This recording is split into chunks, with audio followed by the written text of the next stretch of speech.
तो दोस्तों, एक और नया दिन और मैं बलजीत परमार हाज़िर हूँ एक नई कहानी, एक नया किस्सा लेकर। आज हम आपसे बात करेंगे राजस्थान की राजधानी जयपुर की। अच्छा लगता होगा आपको भी कि हम कभी घूमते घूमते कभी अहमदाबाद पहुँच जाते हैं, कभी सूरत, कभी बड़ौदा, कभी मुंबई, कभी भिवंडी, कभी गोवा तो कभी राजस्थान। अच्छी बात है, आप भी थोड़ा सैर करिए इसी बहाने। तो राजस्थान में एक दौर था जब इतना क्राइम नहीं होता था, बहुत पीसफुल स्टेट गिनी जाती थी। छोटे मोटे ट्राइबल किस्म के गुनाह होते थे। शुरू से ही राजस्थान में कुछ कारणों करके राजपूत और जाट लोगों के बीच में आन शान बान के झगड़े होते रहे हैं, जो कई बार खूनी रंगत भी ले लेते थे। लेकिन ऑर्गेनाइज क्राइम जो शुरू हुआ वहाँ पे, उसका मूल कारण भी शराब था और उसके लिए राजस्थान का कोई उसमें रोल नहीं है। राजस्थान के साथ लगती गुजरात स्टेट में दारूबंदी है, आज भी है, पहले भी थी। उसके साथ लगती जो दूसरी तरफ दो स्टेट्स हैं, दिल्ली और हरियाणा, वहाँ पे शराब बहुत सस्ती है। तो राजस्थान के नौजवानों को एक नया रास्ता मिला पैसा कमाने का, और वो था शराब की तस्करी। हरियाणा से और दिल्ली से शराब गुजरात तक पहुंचाने के नए नए तरीके ढूंढने, ट्रांसपोर्ट करना और बड़े महंगे भाव पे वो शराब की डिलीवरी देनी, ये आमदन का बहुत बड़ा साधन था। मैं जब ये पूरी राजस्थान की क्राइम हिस्ट्री स्टडी कर रहा था तो अंत में आज के दिनों में जो सबसे बड़ी स्मगलिंग हो रही है वहाँ पे, या जिस चीज़ से सबसे ज़्यादा पैसा कमाया जा रहा है, वो है बजरी की ट्रांसपोर्टेशन। बजरी जो नदियों के पार से निकलती है, छोटे छोटे बारीक पत्थर होते हैं, पेबल्स जिनको हम बोलते हैं, वो बजरी की बहुत बड़े लेवल पे आज के दिन में माफिया की तरफ से, बजरी माफिया ही उसका नाम रख दिया गया।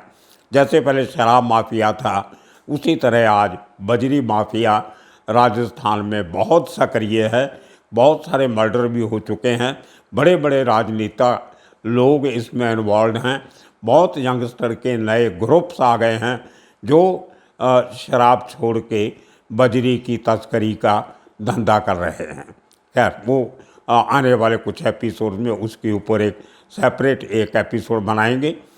आज हम बात करते हैं कि 95 तक इस किस्म के छोटे मोटे गुनाह, मर्डर, कत्ल जो आपसी आन शान बान को लेके होते थे वो हो रहे थे। लेकिन 95 में एक ग्रुप खड़ा होता है जयपुर शहर के बीचों बीच, जिसका सरगना था दिलीप सिंह।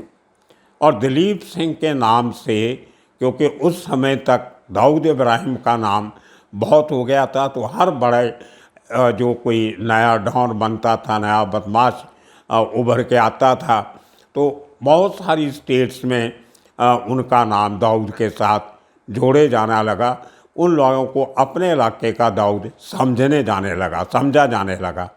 तो उसी तरह से 95 से 97 तक जो दिलीप सिंह का ग्रुप, जिसमें बहुत सारे उसके साथी थे, बचपन के दोस्त थे, कुछ रिश्तेदार थे, कुछ वो सब लोग जो नए नए उस ज़माने में दारू की स्मगलिंग में इन्वॉल्व थे, हवाला का कुछ काम करते थे, तस्करी कुछ पैसों की भी करते थे, एक जगह से दूसरी जगह पैसा पहुंचाना।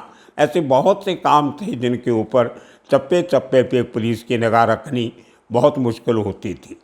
तो ये वो गैंग था जो 2 साल में, कोई बहुत बड़ा गैंग था, बड़े इन्फ्लुएंशियल लोग इसमें इन्वॉल्व थे, जिनमें सुदेपाल सिंह, जिसमें दीवान सिंह, जिसमें एक हेमंत राव इनका शख्स साथी था जो आज एडवोकेट है। तो इस तरह से श्याम प्रताप सिंह, शिव प्रताप सिंह, उदय प्रताप सिंह, काफ़ी सारे लोग, जिनमें से बहुत से लोग आज के दिन में कोई एमएलए के इलेक्शन लड़ चुका है, कोई एमपी के इलेक्शन लड़ चुका है, कोई किसी मार्केट कि वो मार्केटिंग कमेटी का चेयरमैन बन गया, कोई साहब का चेयरमैन हो गया, और इनके लिंक बनते गए उस ज़माने के बड़े बड़े लोगों से, वो आप सुनेंगे इसमें। और साथ में ही मैं आपको एक वीडियो दिखा रहा हूँ आज, जिनमें इस गैंग के बड़े सरगनाओं की तस्वीरें हैं, तकरीबन सब की हैं, एक दो को छोड़ के, और उनकी ब्रीफ हिस्ट्री आप उसमें पहले सुन लीजिए ताकि रेपिटिशन नहीं हो। तो आप देखिए ध्यान से, दिलीप सिंह से लेके दीवान सिंह तक सब लोगों की ब्रीफ उनकी जो जानकारी है, मैं आपको यहाँ पे इस छोटी सी इस प्रेजेंटेशन में दे रहा हूँ। तो दोस्तों, ये तस्वीर जो आप देख रहे हैं, ये है दलीप सिंह की तस्वीर, जिसको उस ज़माने में 95 से, जब से ये डी गैंग जिसको कहते थे जयपुर का, राजस्थान का, उसके सरगना थे दलीप सिंह। इसके डी से क्योंकि नाम शुरू होता था, इसलिए डी गैंग या डी ग्रुप इसका नाम पड़ गया। और 97 में मशहूर इसलिए हो गया कि उस ज़माने के सबसे बड़े अंग्रेज़ी के वीकली मैगज़ीन इंडिया टुडे में एक आर्टिकल छपा था, जिनमें उनकी ये तस्वीर, कुछ और तस्वीरें भी छपी थी, और उस मैगज़ीन में दलीप सिंह को दाऊद ऑफ राजस्थान कह के लिखा गया। और तब से इनका नाम जो था, दलीप सिंह का नाम, वो राजस्थान में बहुत मशहूर हुआ। टीवी का ज़माना नहीं था, और अखबार और मैगज़ीन की बहुत ज़्यादा बुक्कत हुआ करती थी। तो इंडिया टुडे के उस 97 के आर्टिकल ने दलीप सिंह को राजस्थान का दाऊद बना के मशहूर कर दिया। और ये दूसरी तस्वीर है, इनका नाम है सुदयपाल सिंह। ये दलीप सिंह के खास मित्र हुआ करते थे, और उनके डी गैंग के एक बड़े कार्यकर्ता कह सकते हो आप, उनके सहयोगी या उनका टीममेट। इनकी कहानी भी बड़ी दिलचस्प है। वो डिटेल में आप मेरे इसमें जो एपिसोड है उसमें सुनोगे, लेकिन संक्षेप में बता देता हूँ कि इनके इसी गैंग वार में इनके ही अपने एक आदमी ने दोनों हाथ काट दिए थे। लेकिन वो इनका नसीब अच्छा था कि टाइम पे रहते हुए दोनों हाथ वापस कैसे जोड़े गए, और आज ये शख्स जुड़े हुए हाथों से बंदूक भी चला लेता है, मोटरसाइकिल भी चला लेता है, और अपनी गाड़ी भी चला लेता है। तो ये है सुदयपाल सिंह। और ये तस्वीर भी बहुत इंटरेस्टिंग तस्वीर है। इसमें जो बीच में लाल कमीज़ वाला, लाल शर्ट वाला शख्स आप देख रहे हो, वो एक ज़माने में डी कंपनी का, डी ग्रुप का, राजस्थान के एक बड़ा अहम हिस्सा हुआ करता था। इसका नाम है हेमंत राव। लेकिन इस शख्स ने जेल में रहते हुए वकालत की, सिर्फ खाली LLB नहीं किया, LLM भी किया, और ढेर सारी डिग्रियां प्राप्त की। और आज के दिन में ये शख्स वकालत कर रहा है, अपना एक ऑफिस खोला है। ये तस्वीर जो आप देख रहे हो, ये इनका जो रिसेंटली थोड़े दिन पहले जो जयपुर में अपना वकालत का दफ्तर खुला है, उसके मुहूर्त की पिक्चर है। एक थाल में आप पूजा का सामान देख रहे हो, ये इनके आज के ऑफिस की तस्वीर है। 13 केस चलते थे, उनमें से 12 में बरी हो गया। आज एक केस की जजमेंट थोड़े दिनों में आने वाली है। और ये तस्वीर जो आप देख रहे हो, ये जो डी ग्रुप का, दलीप सिंह ग्रुप का सबसे बड़ा शूटर था, शार्प शूटर, इसका नाम था इंद्रपाल सिंह। इसका एक साथ में दूसरा शूटर था जिसका नाम था शिव प्रताप सिंह। ये दो डी गैंग के खास शार्प शूटर थे। शिव प्रताप की तस्वीर नहीं मिल सकी, लेकिन ये इंद्रपाल सिंह की तस्वीर आप यहाँ पे देख सकते हो। और ये शख्स जो हाथ जोड़ के आपके सामने आप देख रहे हो, ये है दीवान सिंह, डी गैंग का एक बहुत अहम कड़ी जो आज भी सक्रिय है। वो इनकी डिटेल में आपको पूरी अपने एपिसोड में बताऊंगा। लेकिन बहुत अहम सदस्य थे डी ग्रुप के, जयपुर के। ये दीवान सिंह, दलीप सिंह की एक दूसरी तस्वीर है जो इंडिया टुडे मैगजीन में उस ज़माने में छपी थी, और इस तस्वीर की वजह से ये आदमी रातों रात गुजरात के डी गैंग का दाऊद बनने में मशहूर हो गया था। और अब देखिए कि हर बड़े गैंग के, बड़े लोगों के, बड़े राजनीतिक लोगों से रिश्ते रहते हैं, जा बनाने पड़ते हैं। उसी तरह जो एक मंत्री गहलोत सरकार में हैं, रहे हैं प्रताप सिंह, उनके साथ जो गोविंद सिंह, जो इनके गैंग के एक और सदस्य थे, उनके साथ मंत्री जी की तस्वीर डी ग्रुप के एक सदस्य के साथ, गोविंद सिंह के साथ। और ये वो तस्वीर है जो मैं आपको पहले जिसका जिक्र किया था कि सुदेवपाल सिंह, जो अपने दोनों हाथों का, बिल्कुल कटे हुए हाथों को जुड़ने के बाद इतना ठीक हो गया कि उन्हीं हाथों से दोबारा बंदूक चलाने के काबिल भी हो गया। ये अपने हवेली में वो शूटिंग की प्रैक्टिस करते हुए सुदेवपाल सिंह आप देख सकते हो। और ये एक और तस्वीर है सुदेवपाल सिंह की, बहुत लंबा चौड़ा इतिहास है इनका। आने वाले एपिसोड में फिर और भी डिटेल से आपको बताएंगे। और ये आप हाथ भी देख सकते हो उनके तस्वीर में, जो ऑपरेशन के बाद जोड़े गए थे। ये तस्वीर काफ़ी अहम है क्योंकि इसमें जो इस गैंग के जो सरगना थे दलीप सिंह, उनके साथ जो शख्स बैठा है उसका नाम है राजू ठेठ।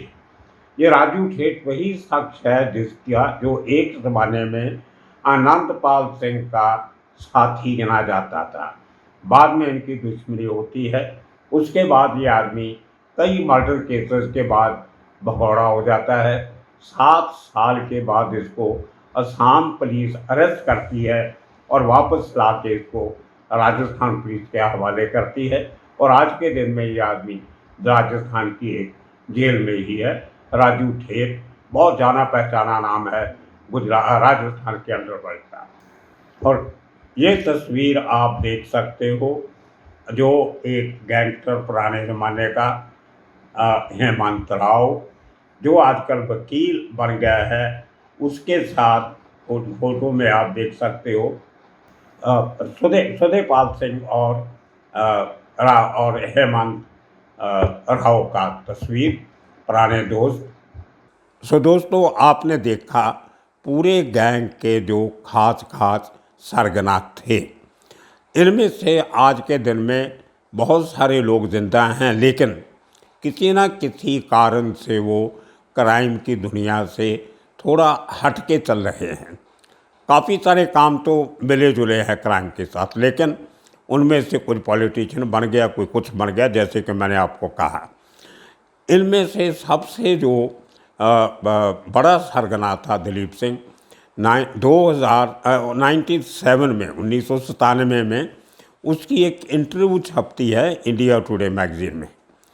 उसकी कवर स्टोरी में उसकी बहुत सारी तस्वीरें डिफरेंट रूप में, डिफरेंट ड्रेसेस में, वो उस मैगज़ीन में, जो बहुत बड़ा मैगज़ीन था अपने ज़माने का, उसमें छपती हैं और उसको राजस्थान का दाऊद कहा जाता है। और उन्हीं दिनों में एक बहुत बड़ा कांड हुआ था जिसके चलते हुए इंडिया टुडे को ये स्टोरी करनी पड़ी थी। वो कांड क्या था वो मैं आपको बताता हूँ। जयपुर शहर में ही एक बहुत बड़ा और एक ग्रुप था जो अपनी क्रिमिनल एक्टिविटीज़ को एक राजनीतिक पार्टी के झंडे के नीचे रह के चला रहा था। वो 2 भाई थे, एक का नाम था राजेंद्र ग्रोवर, एक उसका भाई था रविंदर, उसका नाम था शायद। वो उसका भाई, जो राजेंद्र ग्रोवर का जो छोटा भाई था, वो उस ज़माने में शिवसेना की तरफ से पार्षद था, नगर सेवक था, पॉलिटिशियन था। और जो जयपुर में जो शिवसेना की ब्रांच थी उस ज़माने में, उसका सबसे बड़ा कार्यधर्ता था। उनका काम पूरे का पूरा 2 नंबर का काम था। बहुत बड़े लेवल पे काम चलाते थे। दादागिरी, बदमाशी, मारा मारी, हफ्ता वसूली, ये सब काम करने और झंडा शिवसेना का लेके घूमते थे। लोगों की धार्मिक भावनाओं को भी भड़का के उसका सहारा लेते थे। तो इन लोगों के साथ उसकी दोनों भाइयों से दुश्मनी होती है। वो जाट लोगों के साथ उनका तो अलग था, ये राजपूत लोगों को कुछ अच्छा नहीं लगा, कुछ आपस की इनका बहस मुबासा हुआ। उसके बाद राजपूत ग्रुप ने दलीप सिंह की सरदारी के नीचे राजेंद्र ग्रोवर से बदला लेने की पूरी प्लानिंग की। तो उसी समय इनको पता चला कि एक रात को शाम थोड़ा दिन ढले, ग्रोवर जो है वो फलां जगह पे अपने किसी दोस्त को मिलने जाएगा। ये लोग पूरी फील्डिंग लगा के उसको जब अपने बुलेट मोटरसाइकिल पे वहाँ पे आता है तो दलीप सिंह और उसके साथियों से भरी हुई एक जीप उस मोटरसाइकिल को टक्कर लगाती है। ग्रोवर को मोटरसाइकिल से नीचे गिरता है, उसके ऊपर तलवारों से, रॉड से, लोखंड की रॉड और दूसरे जो तेज़ धार हथियार होते हैं उनसे हमला करके उसको बुरी तरह ज़ख्मी किया जाता है और अपनी तरफ से उसको मरा हुआ समझ के वहाँ से सब के सब लोग भाग जाते हैं। उस इंजर्ड शख्स को जो लोगों ने समझा था मर गया, लेकिन पुलिस वर्शन में कहा गया कि वो मरा नहीं था, इंजर्ड था। 10 मिनट में पुलिस आ जाती है, उसको उठा के जीप के पीछे रखा जाता है।